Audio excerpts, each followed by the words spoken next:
दास को आप सुन रहे थे तो वह सनातन बोर्ड की मांग को लेकर दिल्ली में साधु संत इकट्ठा हुए। इस दौरान धर्म संसद में पहुंचे साधु संतों ने क्या कुछ कहा, चलिए आपको वह भी सुनाते हैं।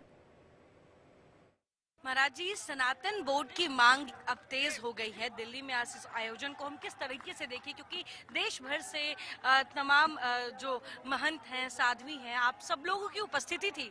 लोगों में जोश तो नजर आ रहा है, लेकिन बोर्ड की जरूरत क्यों महसूस हो रही है? देखिए, सनातन बोर्ड अगर बनेगा तो भारत वर्ष सुरक्षित रहेगा। सनातन बोर्ड यदि बनेगा तो मंदिरों के प्रसादम में गायों और सूअरों की चर्बी नहीं मिलाई जाएगी। सनातन बोर्ड यदि बनेगा तो भारत वर्ष की भूमि को वक्फ बोर्ड हथिया करके इस्लामिक राष्ट्र नहीं बना पाएगा।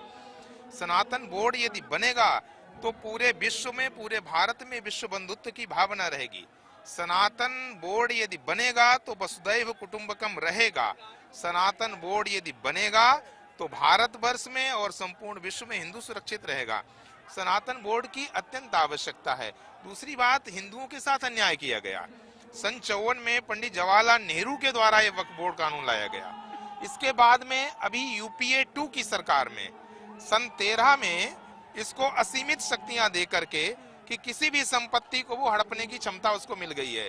तो ये सरासर हमारी समझ से भारत के साथ अन्याय है और सनातनी हिंदुओं के साथ अन्याय है। महाराज जी, ऐसा क्यों होता है कि जब भी अगर हिंदुओं की बात की जाती है तो उसमें कई जातियां जो हैं वो डिवाइडेड है, तो जब हिंदुओं की बात की जाती है तो बात होती है कि हमारा देश बहुत सांप्रदायिक है और यहाँ पे हर धर्म के लोग मिलजुल कर रहे हैं। लेकिन जब मुस्लिम की बात होती है तो वक्फ बोर्ड वहाँ पे बड़ी सख्ती दिखाता है, चाहे वो जमीन हो, चाहे उनसे जुड़ा कोई भी चीज हो। तो ऐसे में ऐसा क्यों है कि भारत में रहने वाले हिंदू जो सबसे ज्यादा बहुल्य है, उसके बाद भी उनको जब उनकी बात होती है तो वहाँ पे हमें सांप्रदायिक का जो ये दिखाया जाता है। जो जातियां हैं वो सामाजिक व्यवस्था को बनाए रखने के लिए हैं। जातियां क्या मुस्लिमों में नहीं है?